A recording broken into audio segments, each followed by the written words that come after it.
Welcome, everybody, back here with our normal, regular Sunday interview. And I'm very, very happy to once again have somebody on the show whose music is anything but normal. It is in between all shares and genres and everywhere what you can think of. So I'm very, very happy to have Daniel from Smote here on the show. So, Daniel, thanks for joining. Yeah, thanks so much. Thanks for having us. It's nice to talk to you. Thank you. He doesn't know what he got himself into. So now at the moment, it's so nice. Um, For everybody who has not heard, your new record, Songs from the Treehouse, was released 2 days ago. Um, and it is amazing that not even 1.5 years after a grand stream, you come up with another record that is simply fantastic. We will talk about the record in detail, also about various influences on the record. But the first thing that we always ask here is the infamous not quick fire round at the end, but the plug of the day. Sorry, I'm confused. I'm old. The plug of the day, both of us will mention a band that we think needs more attention. And I'll give you a moment to think about it. My plug of the day, I couldn't decide between two bands. So first of all, your label mates in Rune Yeah. and the wonderful Italian noise, drone, doom, whatever you want to call it, OVO. Okay. Nice. OVO. Wonderful. Yeah.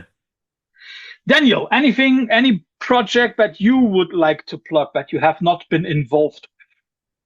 Yeah, absolutely. I think Sally, who plays bass in the Smote live band and also sang on the record, plays in a sort of drone band, an amplifier worship band called Thra, and they're a two-piece, and I think they're a really great band. So yeah, I'd like to plug those guys. I think they're special. That's a very good choice. That's a very good choice. Daniel, when listening to the new record, when looking up some of the content, also looking up where you are located, I asked myself, how much of a Northumbrian artist would you yourself say you are? A Northumbrian artist. Hmm. Oh, I've never thought of myself as a Northumbrian artist, but Well, it's audible in a way. So. yeah. Um, I suppose if I live here and I'm from here, then maybe that's true. Um, but yeah, it's a nice way to put it, I guess. I never give myself that much praise, but yeah, for sure. Yeah. I also thought about it because your daytime occupancy, your daytime job, is deeply connected to the region, to where you live, Northumbria, Yeah. because you are a gardener, aren't you? Yeah. Yeah, I love it. I love the work. Nice job. And I mean, like, I'm not even a hobby gardener, but I mean, like, we have a great garden outside, but my wife does most of the work. I'm just the guy who pushes the dirt and stuff like that. Yeah.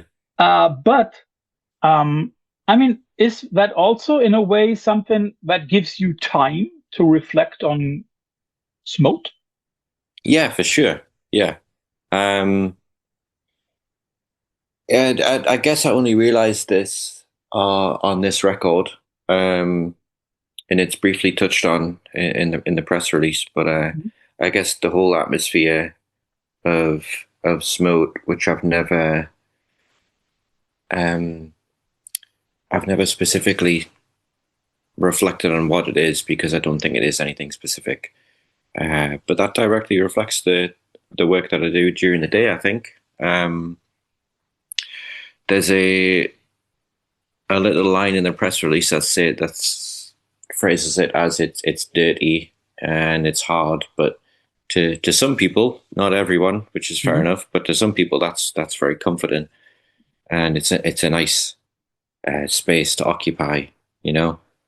And I like the work, and I like being dirty and sometimes cold, and to me, Smote is the same. You know, it's sometimes it's not easy listening, and I accept that. I'm comfortable with that. But for some people, it is, and I like being in that space. Mm-hmm. So yeah, totally. It's a direct reflection, and it's nice. You know, I have long quiet days, and that's when most of the parts of the songs I start thinking about those because there's not much else to think about when you're digging in the same spot for hours and hours and hours. It's a nice way to be. Are you happy when people need to take time to get into your music? I appreciate it. Mhm. I think that's a huge thing, because it's so easy to listen to something and not get it straight away and write it off, lose interest. But when people take time and say, "Oh, it finally clicked," that's so nice. That's like that's time out of their life that they've taken to try and understand something that I've done. I'd like that what a nice thing to do. So yeah, that's for sure. Yeah. Yeah, I already told Daniel, I think I was 1 or 2 minutes late to the interview, and it was because I got lost in the new record. Oh, Um, nice. yeah. Um, and it's the way that the I think I think that with the new record you also went into some new direction. It's still Smote. That's not a question. But it's interesting to hear that you incorporated bits and ideas from other genres. Yeah. And I think one of the best examples for that is Win, the last track on the record, because there are very clear, I'm not sure how to put it, but there are very clear heavy electronica influences on Yeah. that track and on the record in general, right? Yeah. Yeah. Um, yeah, when I first started the band, I wasn't really into much electronic music, but recently, the heavy synth stuff, it's so good, man. Obviously, I've been hammering Puss Mary lately, Mm-hmm. who I think is one of the top sort of power electronics or industrial artists. And it's still a new world to me, so excuse my ignorance towards that if I don't know all the intricacies of the cool electronic artists. But yeah, man, synths versus guitar amplifiers, which one's heavier. Um, so it's just nice to explore both and see what you can get out of each. Um, but it's all for fun, and hitting the synth and having it make that noise. Mm-hmm. Nice, real nice. Yeah. Um, are you then, in a way, for yourself? And I like to quote my favorite festival, and I think it's one that you liked as well. Are you, in a way, redefining heaviness? Oh well, I hope so. I'm not sure that's up to me to say, but if No, for yourself. I mean, like, just for yourself. oh yeah, all the time, yeah. Um, there's so many different ways you can go about it, Mm-hmm. and I did a radio show recently on Six Music for Supersonic Festival, Mm-hmm. and looked into that a lot, and I played a song called "What Will We Do When We Have No Money" by Lancome, Mm-hmm. which that's vocals, and I think what's it called? The keyboard that you pump air through, Not the a other part. harmonium, Yeah, harmonium. Sorry. Yeah. just vocals and harmonium. Yeah. It's so heavy, man, Yeah. so heavy. So yeah, totally. There's so many ways to do it, and it's nice to play around with all the lucky. I see what you mean, and I think that the more I visit Roadburn, the more I listen to other kinds of music, the more I come to the idea that heaviness is not the riff. Heaviness is the effort you put into it. Yeah, And that is something that you once again have done with this, because, correct me if I'm wrong, but I think that every track on the record has multiple layers of sound on it. yeah, for sure. Yeah, it's an interesting one that there is less instruments played on quite a few of the songs than the previous records, Mm-hmm. but that's because I did it in a studio this time instead of the sort of DIY practice and recording. And Sam Grant, who produced it, could get better sounds out of the individual instruments, so there was no need for me to layer up so much. but yeah, there's so many layers to all of it, and it's nice. I hope they come through different each time. Have you given thought to how you're going to perform it? Yeah, we're getting through them. Yeah, the first one is next Friday in Cornwall. Okay. First one's in a church, so that'll be super fun.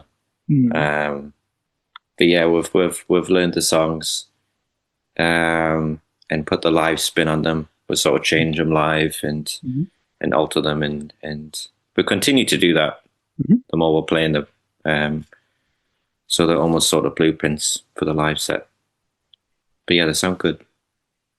I also ask that because having watched your performance at Roadburn this year, I first of all was blown away, and I still tell everybody that to me was performance of the weekend.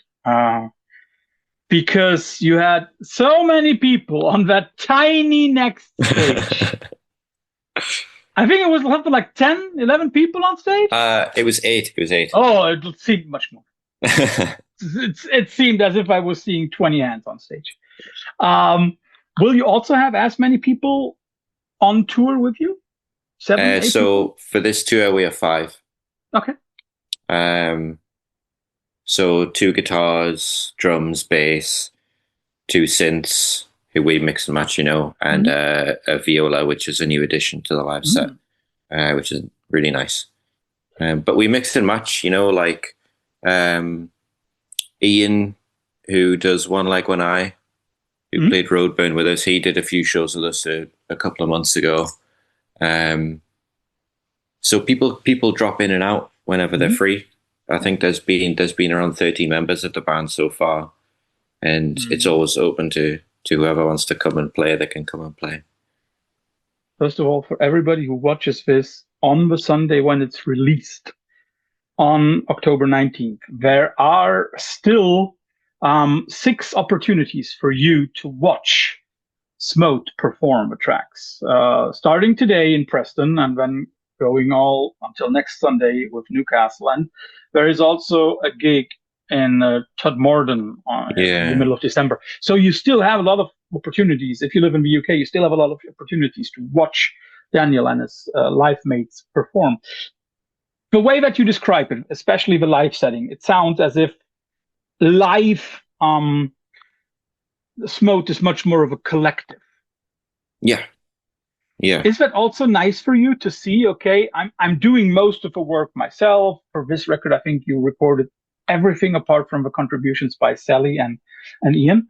So it is in a way a solo project, but I have so many friends that I can put real life experience into it.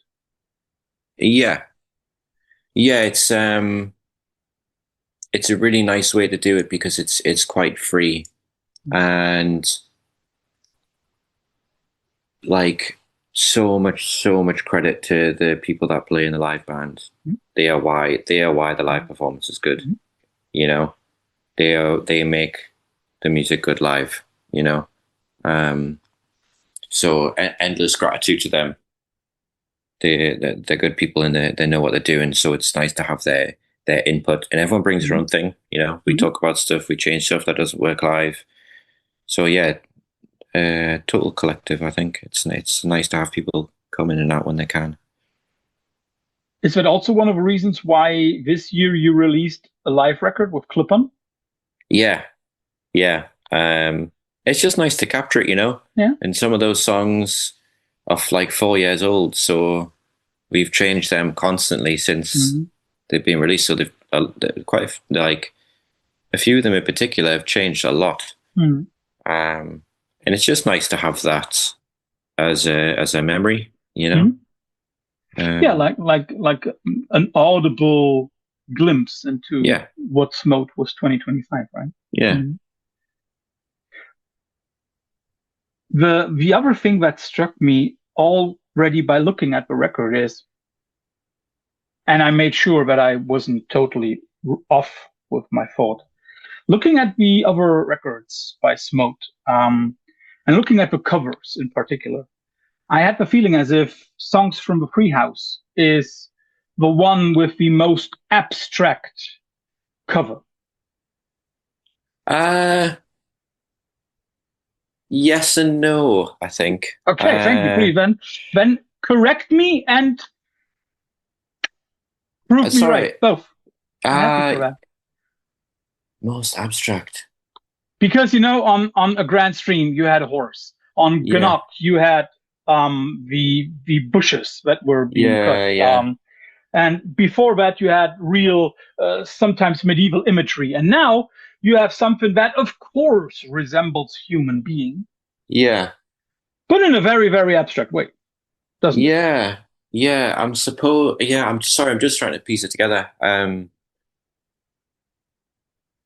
Yeah, I guess it is kind of abstract. I suppose. Well, me and Chris, who is the one of the owners of Rocket, talked about the album, and he sent me the artwork by Celestine Krier. Mhm. I think that's how it's pronounced. A Greek artist, and we thought it was nice because it looked like a dancing man, a dancing person. Mhm. Um, which can also then relate to the Green Man of folklore in England. Mhm. Um, but yeah, I think I wanted it to come across as pleasant, Mhm. as a happy record, despite what the music sounds like. So it's nice to have a dancing Well, man on the the way front. you say it, it describes indirectly describes the music as unpleasant, which is definitely not. It is a very, very pleasant record.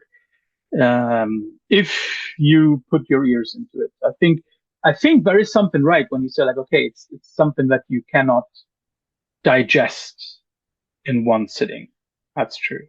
But Mm-hmm. if you take your time, you will find a lot of it in there.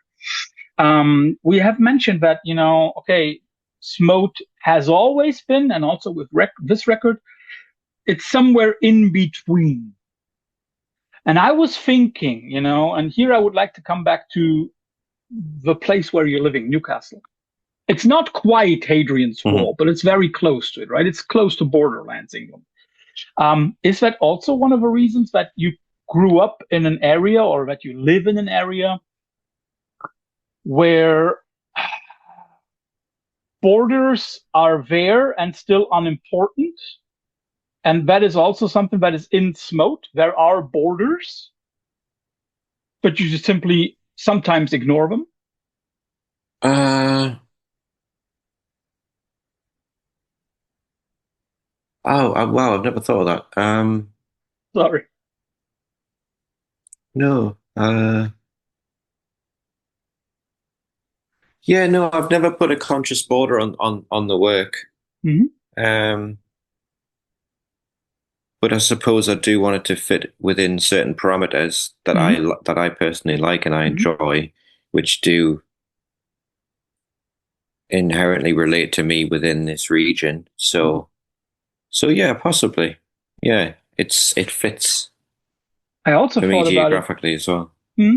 I also thought it because there is some kind of folklore on the record. For example, the Linton worm.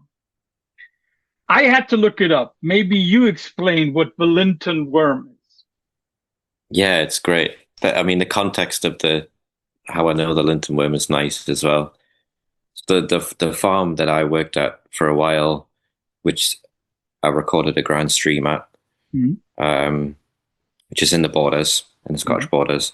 There was so many characters around there, and there was an old roofing fella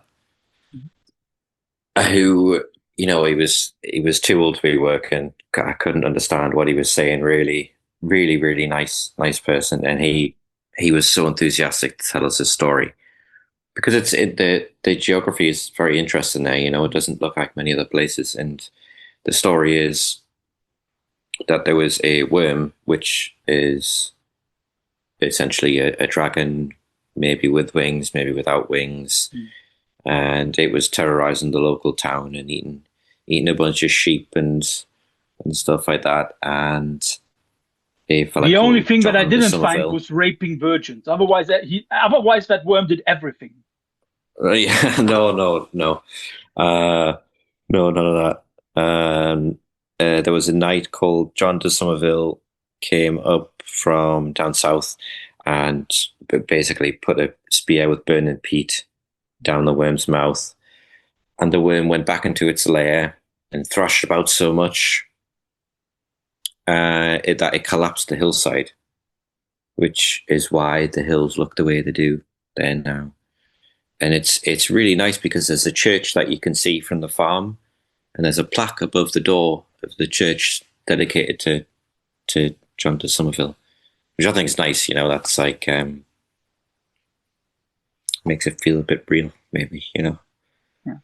And then of course you took this and turned it into a song, and it's very, very interesting because that to me is like one of the best examples of modern folklore. I mean, you're wearing a Lancome shirt.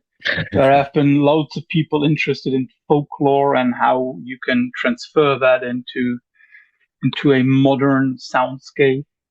It's very, very interesting. And it's something that, to me, the way that I perceive it, happens mostly in the UK and in Ireland.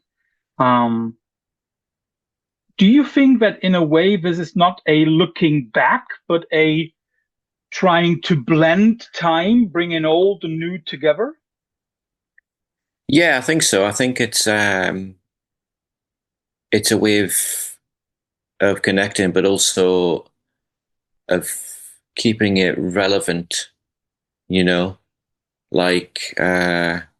Like Lancome and John Francis Flynn and all of this Irish scene. Those guys are so cool because they are playing like real traditional music, which I can't do. I have no knowledge. I have no theory knowledge. I'm happy to admit, and I can't quite keep up with that stuff. But it's nice that they've made it cool again, to put it simply.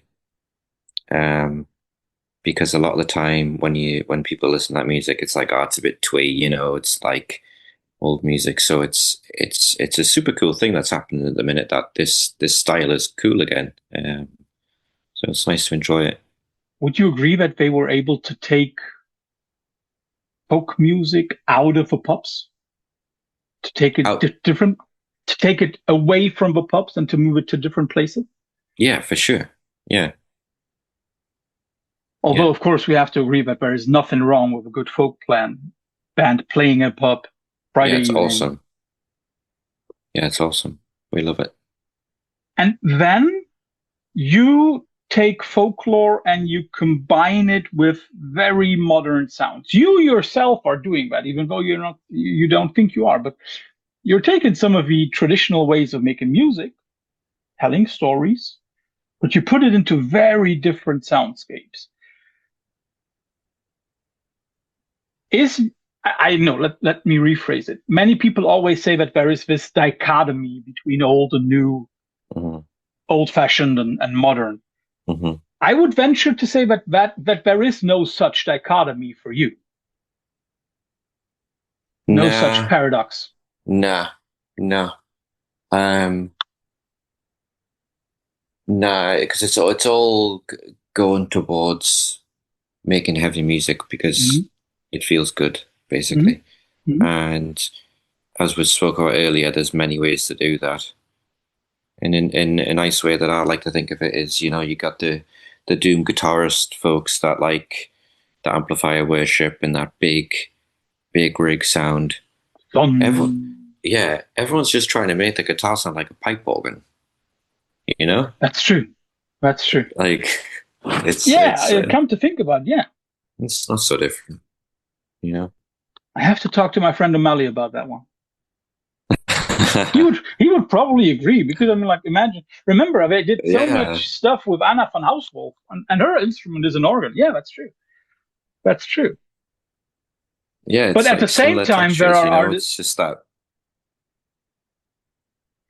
And at the same time, there are artists who try to use instruments from completely other musical realms and still try to get this big ecclesiastical sound. I was thinking of our friends in Potamus from Belgium, who take a Shruti box nowadays and use that in order to make heavy as fuck sounds. Yeah. And at the same time, on your new record, there are very different tracks, and there is especially the shortest one. I Hmm. was that one was to me a very interesting one. Snodges, I hope I pronounced it correctly. Um, which basically starts like a new modern version of the Canterbury scene of the 70s and Okay. early late 60s, something like that. Hmm. Is there anything where you say like, okay, this little folk stuff combined with a little bit of prog, is that an influence to you? Are there influences to Smote in general? Uh, yeah, yeah. Not so much the old stuff, to be honest. Hmm? Yeah. Um, yeah, I think music's getting better and better all the time. Not to write off all the old tunes, I think listen to everything. But yeah, ah,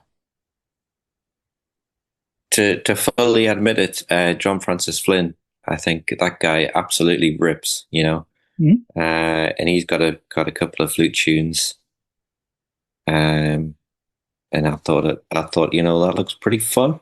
Hmm. Um, I'm happy that you don't say Jethro Tull. That then I would have been no, like, everyone always makes the Jethro Tull joke, and I've never listened to no, Jethro Tull. no, no. I mean, like apart from a similar tuning or a similar instrument, Yeah, I don't see you standing on one leg. no, no.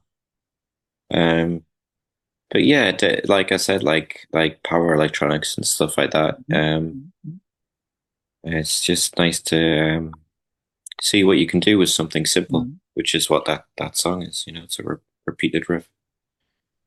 So when you clearly admit your love for like Pius Mary, Babadi, and other stuff like that, is it difficult for you to take that and put it into a Smote song?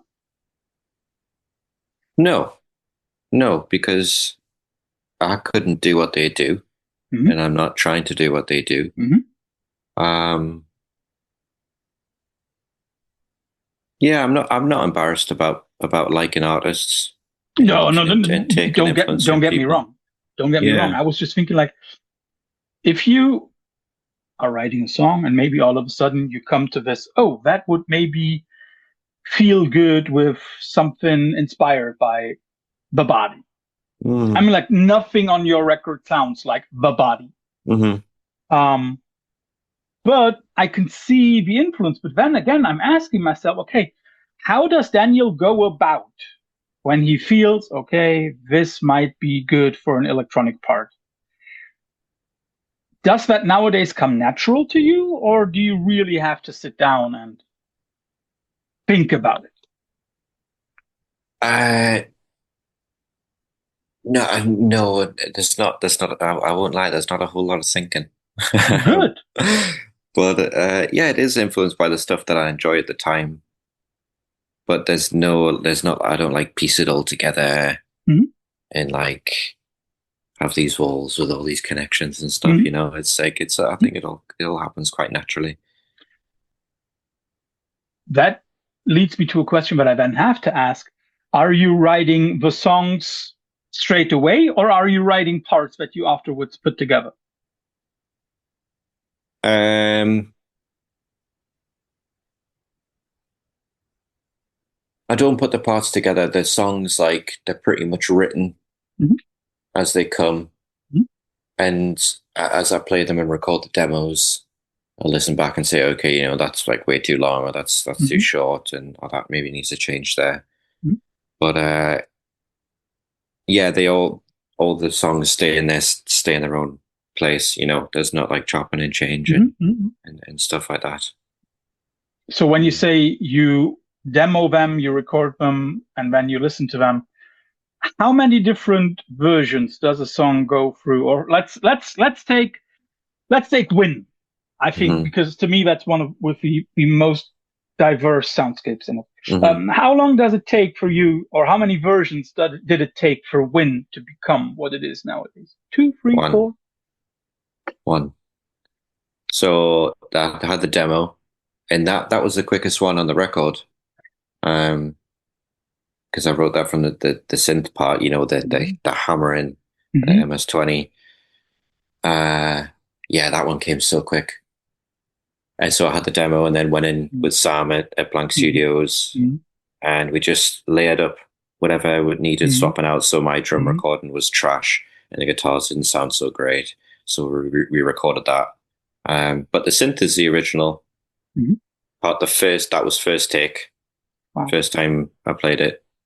Um, and then obviously the Ian's pipes and stuff were added a little later. But there's a Yeah. few. Most of the heavy synth parts are first takes from when I was writing it. I didn't change those Cool. because it was spontaneous and nice. It worked. Mhm. Yeah. Oh yeah, that then reflects your love for performing live and recording the stuff, so that Yeah. it's all in the moment. But is win a regular thing that the first take is the best, or are there tracks where you have to say that took a while? Oh yeah, yeah. Um, yeah. The first track, the drums, man. Oh my god, I'm not such a good drummer, so playing in seven was a bit of a challenge. Mhm. But usually the drums is like it takes quite a lot of takes Mhm. because I'm not so strong on the drums. Um, but stuff like guitar, that like it's like the looser stuff, the gnarlier stuff like guitars, solos, um, and the heavy synth parts. They are usually first take because the nasty stuff is better by accident, I think. Yeah, it's more emotional, probably, right? It's less Yeah, reflected. yeah, Yeah, it's I fun as can see. well. Yeah, and it's again, it's living in the moment. Yeah, I see Yeah. that. There is something that I have read several times, and I think we have already corrected it, but maybe you want to say something about it. I've read several times and in several places that the music that Smote makes and you yourself sound a little bit like old-fashioned conservative uh, traditionalist, or very often like very like conservative, old-fashioned is a word that I've read several times. Hmm. Um, doesn't fit you, does it? How do you mean, like conservative, but like politically? No, no, no, no, no, no, no, no, no, no, no, no, no, no. I'm very sure you're not. No, no, no. I was more thinking of I've read it some places that the guy looks as if he's dropped out from the 70s. Oh, interesting. And I was Uh, like, even if he does, hmm? yeah, no, I'm not a purist for the old stuff.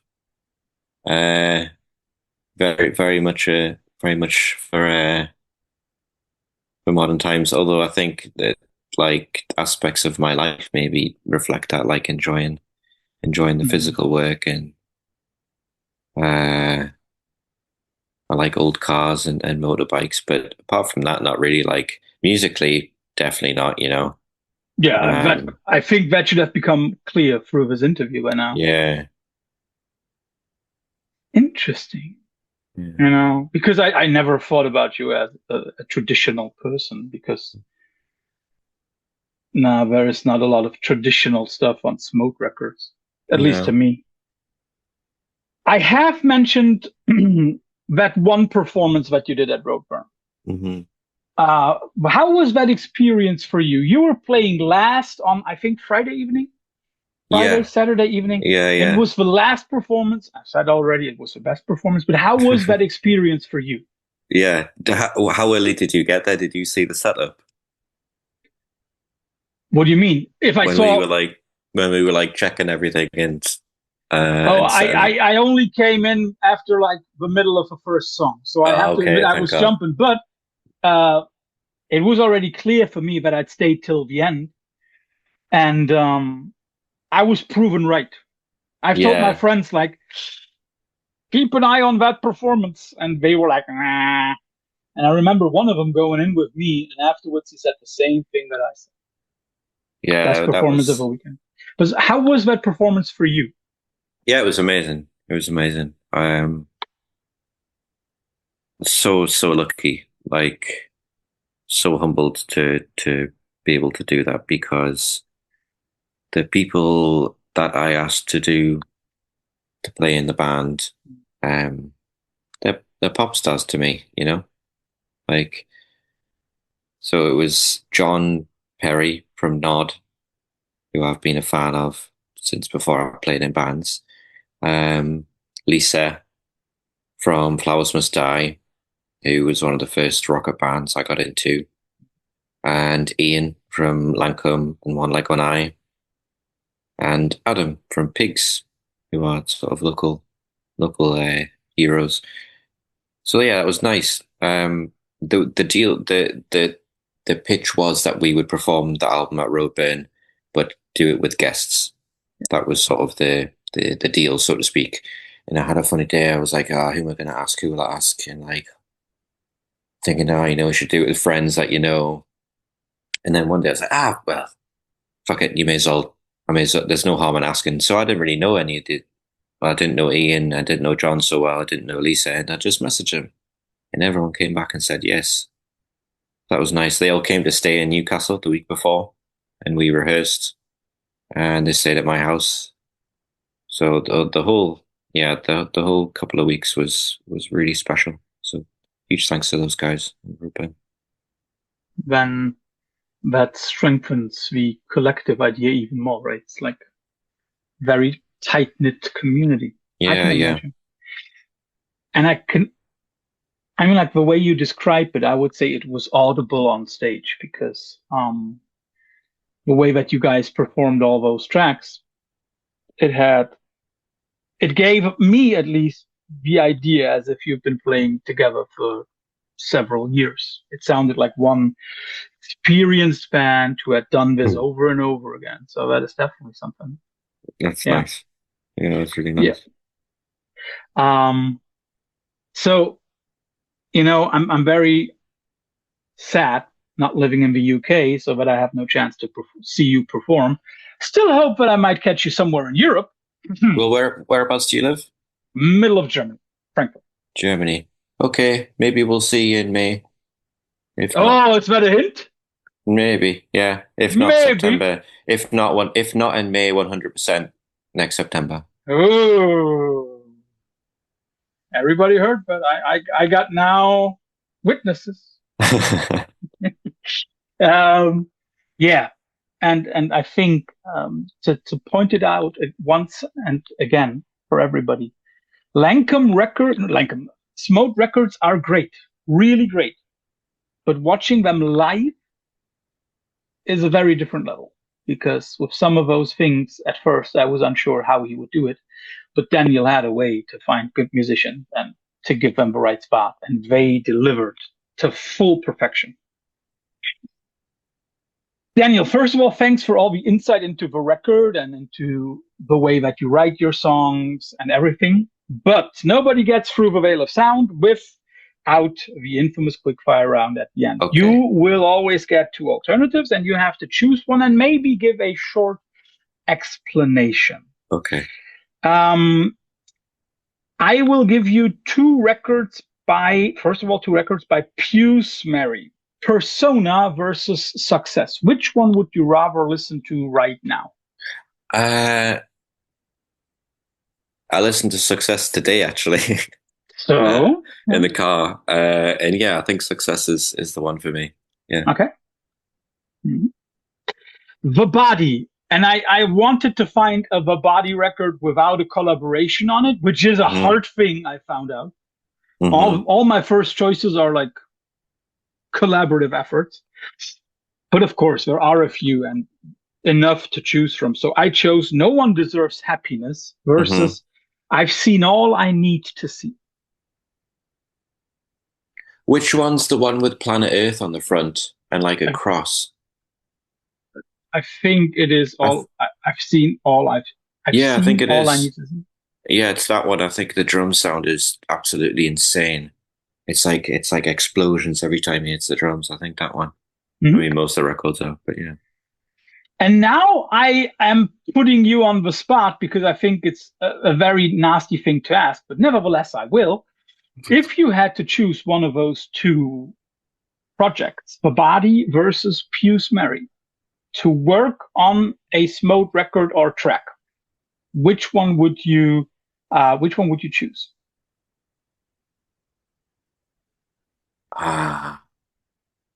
Who's Mary? Hmm. Can you Yeah. say why? Or is it just a feeling? I think we are more different, Hmm. Okay. so she would bring more of a change to the project. Um, two records by picks. You know what I mean? Yeah. Offcuts versus Land of Sleeper. Oh, offcuts, Mhm. offcuts for sure. Yeah, that's freaking awesome. Yeah, but the other one is, I mean, like, that's the problem with that band. No flaw in the Yeah, discography. yeah, no flaws at all. But Hmm. yeah, like it's dirty. Yeah, I think. Hmm. Um, I'll give you two records by the band whose sweater you're wearing, Lankum. Okay. Yeah. Lifelong Day versus False Lankum. Oh,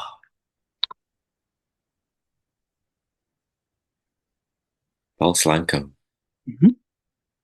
Yeah, Just, yeah, I would also choose False Lankum. It's just, yeah. It's hard. That's really yeah, it hard. is hard, but it's like that tiny little Yeah, level higher. yeah. Yeah. I mean, like, when talking about a band that works like Smote, there are, of course, people who very, very equally or easily try to connect it with some of the greats that came before you. So, first of all, I let you choose between two records by Earth. Okay. I'll give you Earth 2 versus Hibernaculum. There's two That for was sure. fast. Yeah. Can you say why? Because it's the older one? Or Um. No, I just think it's more special. It was one of the Mhm. first. Yeah, it was more or Uh, less at first. Yeah. it pretty much was. I think. Yeah. Yeah, Mhm. special. And I have to give a shout out to my friend Emil Amos from Grails, who is the drummer in Om. He was the drummer. Yeah, Emil Amos is the Oh, drummer no way. in Om for Okay, I several didn't know years now. that. Yeah, yeah. Oh, that's Yeah, cool. yeah. So I'll give you Pilgrimage versus Conference of Birds. Uh, Pilgrimage, I think. Mhm. Yeah. If you were to share the stage with either project, not playing together, but you coming first and then Mm-hmm. either Om or Earth, which one would you like to have? Um, Mhm. yeah. Can you say why? Ah, gotta be honest, because they still use the big amps. I think Cool. Yeah. if they've downsized, which no harm to anyone, I think it still sounds amazing. I've seen them live recently, but I want to feel it from home. I want to feel that. Have you been to Roadburn before you played there this year? We yeah, we played maybe 2022. It was like our third or fourth gig Mhm. at Smote. Because I think it was 2018 or something when you say like you want to feel it. Hmm. It was Boris with Stephen O'Malley, No way. and they had 24 amps on stage. Unbelievable. And you can guess how many of them were used by Mr. O'Malley. He still denies it, but I've seen the the setup, the the schematic setup. So you can Yeah, guess yeah, yeah. how many out of those 16 were for Mr. O'Malley. 20. Nearly 16, Okay. Nice. but 16 for one guy and 8 for the others. That's funny. And you really felt it. Yeah. And the funniest part was when somewhere during the performance and during all of the chaos, all of a sudden, the drummer is walking to the front of the stage and he's using two tiny little bowls and cling, Nice. cling. And I was like, okay, Yeah, okay. cool. Nice. I have two more things, but they're not music related. They're Okay. related to where you live. So Yeah. you get the choice between Lindisfarne and Bembrough Castle. Uh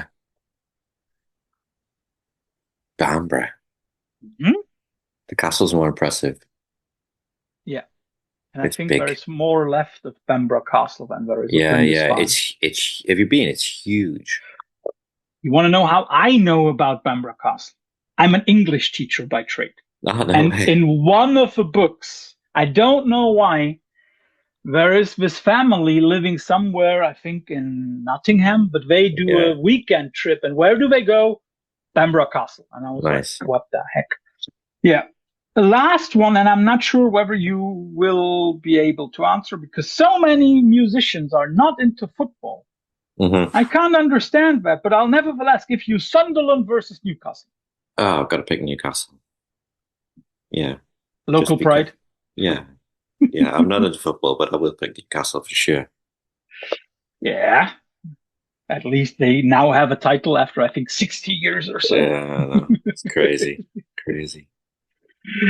Daniel, thanks for all the insight into the record. Thanks for all of your well thought through answers. And most of all, thank you for the music. Yeah. Everybody, the record Songs from a Free House was released 2 days ago.